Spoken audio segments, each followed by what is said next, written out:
दोस्तों, interview preparation, resume writing, career guidance और motivational videos के लिए सब्सक्राइब करें देवर्षि मिश्रा ट्रेनिंग चैनल और बेल आइकन को ज़रूर प्रेस करें।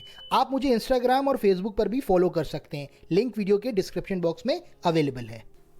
दोस्तों, मान लीजिए आप एक कंपनी में पिछले 5 सालों से जॉब कर रहे हैं, जहां आपका परफॉर्मेंस बहुत अच्छा होने के बावजूद भी आपका प्रमोशन पिछले 3 सालों से नहीं हुआ है। तो इस केस में आप अपने प्रमोशन के लिए कंपनी के एचआर को रिक्वेस्ट ईमेल कैसे लिखेंगे, आइए देखते हैं पूरा वीडियो और प्रैक्टिकली सीखते हैं। आइए दोस्तों, फाइनली एक सैम्पल ईमेल के माध्यम से समझने की कोशिश करते हैं कि अपने प्रमोशन के लिए आप एचआर को रिक्वेस्ट ईमेल किस प्रकार लिख सकते हैं। तो देखिए, रेसिपिएंट में आप एचआर का ईमेल आईडी मेंशन कर सकते हैं। उसके बाद बात आती है सब्जेक्ट की। तो सब्जेक्ट में आप लिख सकते हैं रिगार्डिंग करियर डेवलपमेंट अपॉर्चुनिटीज़, या आप डायरेक्टली लिख सकते हैं रिगार्डिंग प्रमोशन। हमेशा याद रखिए, सब्जेक्ट बहुत ही क्लियर होना चाहिए, जिससे सामने वाले को एक बहुत क्लियर मैसेज मिल जाए कि आपका ईमेल किस संदर्भ में है। आगे देखिए, ईमेल में लिखा हुआ है डियर मैम। डियर मैम इसलिए लिखा है कि जिसको आप ईमेल लिख रहे हैं, जिस एचआर को आप ईमेल लिख रहे हैं, वो एक फ़ीमेल है। और उसके बाद देखिए लिखा हुआ है ग्रीटिंग्स। हमेशा याद रखिए, जब कभी भी आप एक प्रोफेशनल ईमेल लिख रहे हैं या एक रिक्वेस्ट ईमेल लिख रहे हैं, तो उसमें ग्रीटिंग्स लिखना ज़रूरी है, बिकॉज ये एक अच्छा मैसेज देता है, ये एक प्रोफेशनल एटिकेट भी माना जाता है। अब देखिए, ईमेल में आगे लिखा हुआ है I am writing this email to draw your attention that 5 years back on 10/10/2021 I had joined this esteemed organization as a sales executive। यहाँ पर इसका अर्थ ये है कि मैं ये ईमेल आपका ध्यान आकृष्ट करने के लिए लिख रहा हूँ कि आज से 5 साल पहले मैंने ये प्रतिष्ठित ऑर्गेनाइजेशन दिनांक 10 अक्टूबर 2021 को as a sales executive join की थी।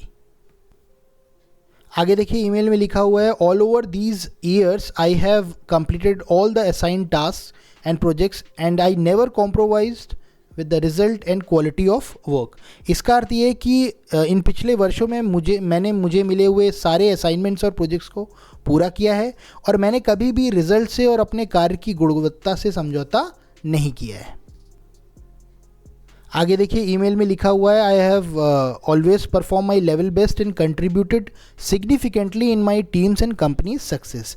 इसका अर्थ ये है कि मैंने अपना हमेशा सर्वश्रेष्ठ प्रदर्शन किया है और अपनी टीम और कंपनी की सफलता में भी महत्वपूर्ण योगदान दिया है। इसके बाद देखिए दोस्तों, ईमेल में लिखा हुआ है I just want to state that for the last 3 years of my employment I haven't got any promotion and I am positioned as a senior sales executive।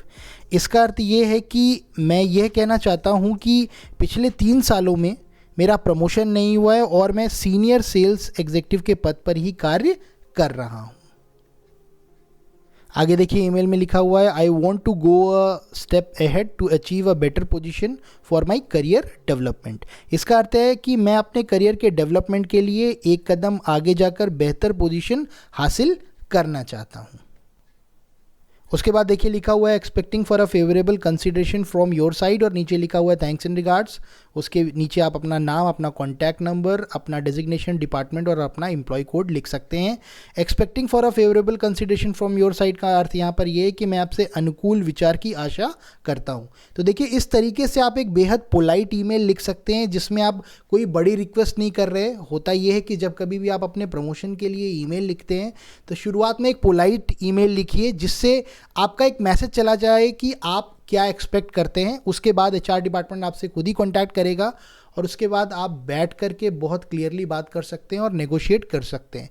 तो कोशिश ये करिए कि शुरुआत में जो आप ईमेल लिखते हैं वो बहुत पोलाइट होना चाहिए और उसमें कोई बड़ा मेजर इशू मत मेंशन करिए। जो भी चीज़ें हैं उसको फेस टू फेस डिस्कस करके क्लियर करिए। तो इस तरीके से आप एक बेहद पोलाइट वे में एक रिक्वेस्ट ईमेल लिख सकते हैं अपने प्रमोशन के लिए।